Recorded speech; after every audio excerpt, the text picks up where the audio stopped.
Hello बच्चों, तो आप सभी का स्वागत है हमारे इस चैनल रेलवे वाले भैया में। तो आज की इस वीडियो में हम सभी जो है वो आपको 18 जुलाई के लिए जो है एसएससी और रेलवे के सभी परीक्षाओं के लिए जो है एमसीक्यू देखेंगे, यानी कि करंट अफेयर्स का सारा क्वेश्चन देखेंगे 18 जुलाई के लिए, जो आपके आने वाले एग्जामिनेशन के लिए इंपॉर्टेंट होने वाला है। सो पहला आज का सवाल जो बनता है आप सभी का, जैसा कि आप यहाँ देख सकते हैं कि हाल ही में भारत सरकार ने किस खनिज को मुख्य खनिज की श्रेणी में रखा है। तो आप सभी को उत्तर बेराइट्स को जो है मुख्य खनिज के रूप में रखा था। पहले तो कोयला भी था, लोहा भी है, तांबा भी है।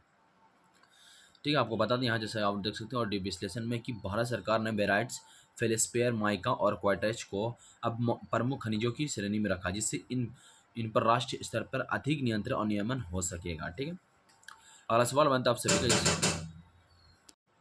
अगला सवाल बनेगा आप सभी के, जैसा कि आप यहाँ देख सकते हैं क्या सवाल है। सवाल है आप सभी का कि WTTC रिपोर्ट्स 2024 से 25 के लिए भारत की किस सूची में शीर्ष 10 वैश्विक टूरिज्म इकोनॉमी में शामिल हुआ है। तो आप सभी को उत्तर हो जाएगा option number 4, overall tourism economy. ठीक है, आपको बता दें कि कोविड-19 भारत में घरेलू और अंतर्राष्ट्रीय टूरिज्म में तेजी आई, जिससे यह विश्व की शीर्ष 10 टूरिज्म अवस्था में आ गया। ठीक है, अगला सवाल हम सभी देखते हैं। अगला सवाल क्या है। अगला सवाल बनता है आप सभी कि हाल ही में किस स्थान पर हुए आतंकी हमले के बाद भारत ने एससीओ मंच पर न्याय सुनिश्चित करने की बात कही है। तो आप सभी को पहलगाम में। ठीक है, और ये किसने किया? विदेश मंत्री जयशंकर ने। ठीक है, तो यहाँ पर दिया हुआ विदेश मंत्री जयशंकर प्रसाद ने एससीओ सम्मेलन में कहा है कि पहलगाम आतंकी हमले के दोषियों को सजा दिलाई जाएगी और यह हमला धार्मिक यात्रियों को निशाना बनाने के लिए किया गया था, ये उसने कहा था। ठीक है, अगला सवाल बनता है आप सभी का कि केंद्र सरकार ने हाल ही में खनिजों के वर्गीकरण में क्यों बदलाव किया।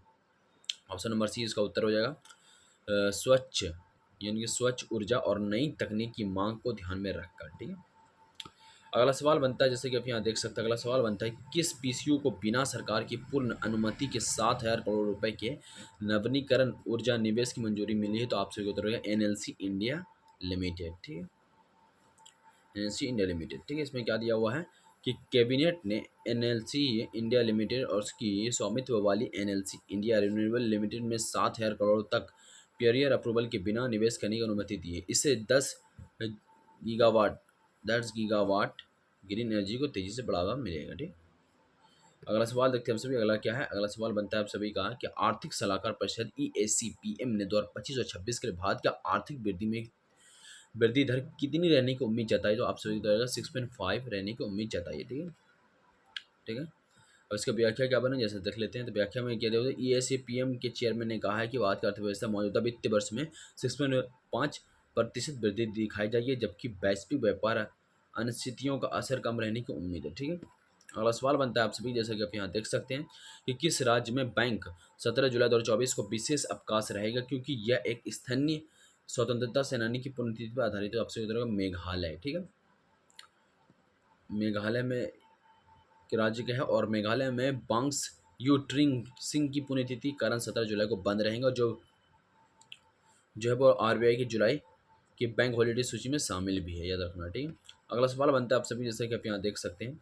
कि सोशल में नीरज चोपड़ा क्लासिक नामक किस खेल प्रतियोगिता को हाल ही में भारत में आयोजित किया गया। तो आप सभी तरह जैवलिन थ्रो प्रतियोगिता को। ठीक है, फिर अगला इसका उद्देश्य था नीरज चोपड़ा के नाम पर पहला विश्व एथलेटिक्स गोल्ड श्रेणी जैवलिन थ्रो टूर्नामेंट आयोजित करना। ठीक है,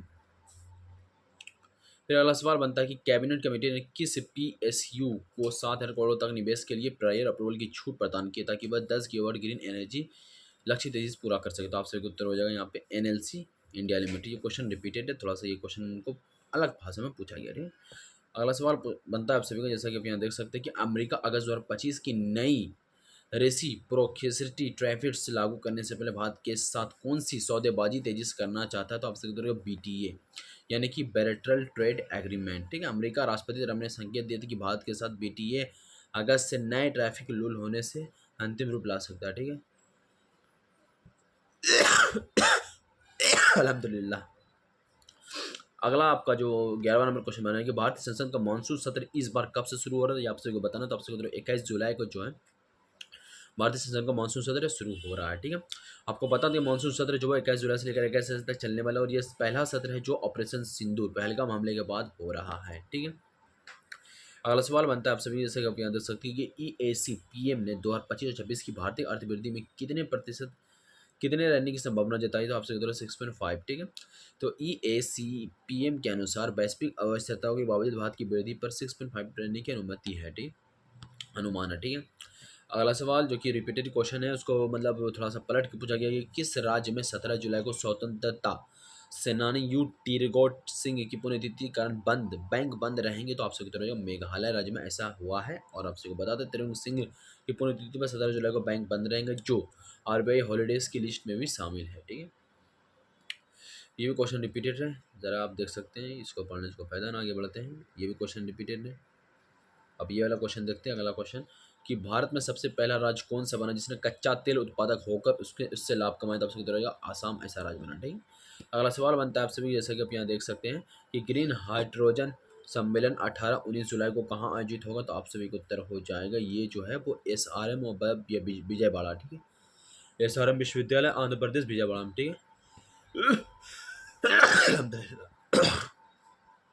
अगला क्वेश्चन बनेगा आप सभी का कि SCO मीट के दौरान EMA जयशंकर ने किन से द्विपक्षीय संबंधों के सुधार पर चर्चा की? तो आपसे उत्तर रहेगा सी जिनपिंग, जो कि चीन के क्या है, PM है। ठीक है, अगला जो सवाल बनेगा आप सभी का, जैसा कि आप यहाँ देख सकते हैं, अगला सवाल बनेगा आप सभी का कि CDS जनरल आनंद चौहान ने क्या चेतावनी दी है? तो आप सभी उत्तर रहेगा चेतावनी दी कि आधुनिक हथियारों के अभाव से जीत संभव नहीं है। ठीक, फिर अगला सवाल बनता है आप सभी का कि जुलाई में CPI यानी खुदरा मुद्रास्फीति कैसे रहने की संभावना है? तो आपसे उत्तर हो जाएगा यहाँ पे ऑप्शन नंबर बी, रिकॉर्ड लो। ठीक है, रिकॉर्ड लो में क्या है कि FY26 में औसत RBI अनुमान से नीचे। ठीक है, फिर अगला सवाल बनता है आप सभी का कि नशा मुक्त युवा सम्मेलन कहाँ और कब आयोजित होगा? तो आप सभी को उत्तर होगा 18 से 20 जुलाई तक, ये बनारसी में यानी कि यूपी में है, वहाँ ये आयोजित होगा। ठीक है, अगला सवाल बनता है आप सभी का कि रोजगार मेला 2025 में कितनी सरकारी नौकरियों की नियुक्ति पत्र प्रज्वलित किया गया? तो आपसे कहते हैं 51,000 से भी ज़्यादा नौकरियों की नियुक्त की गई। ठीक है,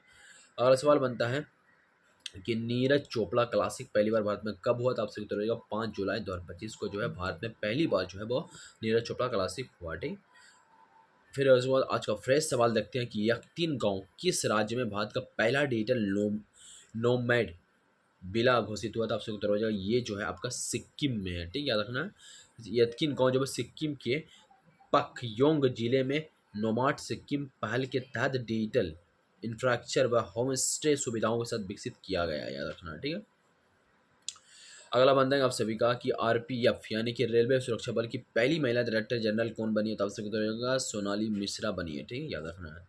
अगला सवाल बनता है आप सभी का कि नए लॉन्च PM धनायाधन कृषि योजना को कब यूनियन कैबिनेट से मंजूरी दी है? तो आपसे उत्तर होगा 16 जुलाई को। ठीक है, अगला सवाल बनता है आप सभी का कि 16 जुलाई को 2025 को किस राज्य में दूसरे सबसे लंबे केवल स्टील पुल का उद्घाटन हुआ? था आप सभी उत्तर हो जाएगा कर्नाटका में शिवमोगा में। ठीक, ऑप्शन नंबर ए आप सभी को उत्तर हो जाएगा। अगला सवाल बनता है आप सभी का कि पोलीग्रास मैजिक एक्स स्किल अवार्ड 2024 और 25 विजेता भारत महिला हॉकी खिलाड़ी कौन है? तो आप सभी उत्तर हो जाएगा दीपिका। ठीक है, अगला सवाल बनता है आप सभी का, जैसे कि आप यहाँ देख सकते हैं कि सिनेमेसिस ब्रह्मपुत्र किस प्रकार की प्रजाति है? तो आप सभी उत्तर गेको की प्रजाति है ये। ठीक है, अगला सवाल बनता है आप सभी का कि भारत और किस देश की बैठक हुई थी 15 जुलाई को कृषि पर दूसरे ज्वाइंट वर्किंग ग्रुप की? तो आप सकते हो फ्रांस के बीच हुई थी। ठीक है, अगला सवाल बनता है आप सभी के, जैसे कि आप यहाँ देख भी सकते हैं कि हाल ही में किस राज्य ने आदिवासी समुदाय की आनुवंशिक स्वास्थ्य जरूरतों को समझने के लिए देश के पहले ट्राइबल जीनोम सिक्वेंसिंग प्रोजेक्ट की शुरुआत की? तो आप सभी तरह यहाँ पे ये उड़ीसा राज्य ने की है ऐसा काम। ठीक है, सॉरी गुजरात राज्य ने की। ठीक है, आपका सही उत्तर होगा गुजरात राज्य ने। ठीक है, तो यहाँ पर आप देख भी सकते हैं गुजरात सरकार ने आदिवासी समुदाय की आनुवंशिक स्वास्थ्य जरूरतों को समझने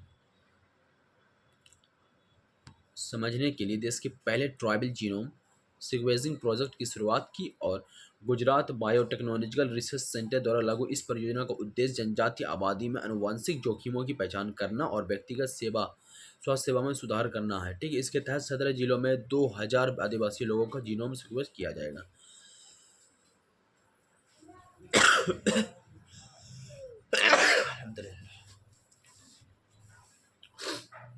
आज का एक और इम्पोर्टेंट सवाल कि हाल ही में किस शहर को लगातार 8वीं बार देश का नंबर 1 स्वच्छ शहर का खिताब हासिल किया गया था? भाई अपना इंदौर को ही ऐसा घोषित किया गया है, जो कि 8वीं बार ऐसा हुआ। ठीक है, फिर अगला सवाल बनता है आप सभी का कि हाल ही में देश की सबसे हल्की एक्टिव व्हीलचेयर लॉन्च हुई, जिसका नाम जो है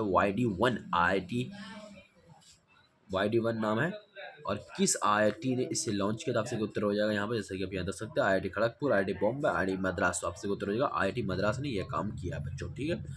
अगला सवाल देखते हैं, यहाँ से देख सकते हैं आप सभी, लिखा हुआ भी है कि आईआईटी मद्रास ने बुधवार को स्वदेशी तकनीक से निर्मित भारत का सबसे हल्का एक्टिव व्हीलचेयर YD1 लॉन्च किया है। और अधिकारियों ने बताया कि YD1 देश की पहली स्वदेशी रूप से विकसित mono tube rigid frame wheelchair है, जिसे विश्व की सर्वश्रेष्ठ व्हीलचेयर के अनुरूप डिजाइन किया गया है। इस व्हीलचेयर को कारों, ऑटो या सार्वजनिक परिवहन उठाना संभव या रखना आसान हो रही। अगला सवाल बनता है आप सभी का कि भारत में हाल ही में भारत के किस राज्य में पृथ्वी 2 और अग्नि 1 बैलिस्टिक मिसाइलों का सफल परीक्षण किया गया? तो आपसे उत्तर रहेगा उड़ीसा में यह काम किया। उड़ीसा में किस जगह पे किया गया वो देख लेते हैं हम सभी। तो उड़ीसा में जो किया गया है वो किया गया, भारत ने गुरुवार को उड़ीसा के चांदीपुर स्थित एकीकृत परीक्षण रेंज से स्वदेश निर्मित कम दूरी बैलिस्टिक मिसाइल पृथ्वी 2 और अग्नि 1 का सफल परीक्षण किया, ठीक है।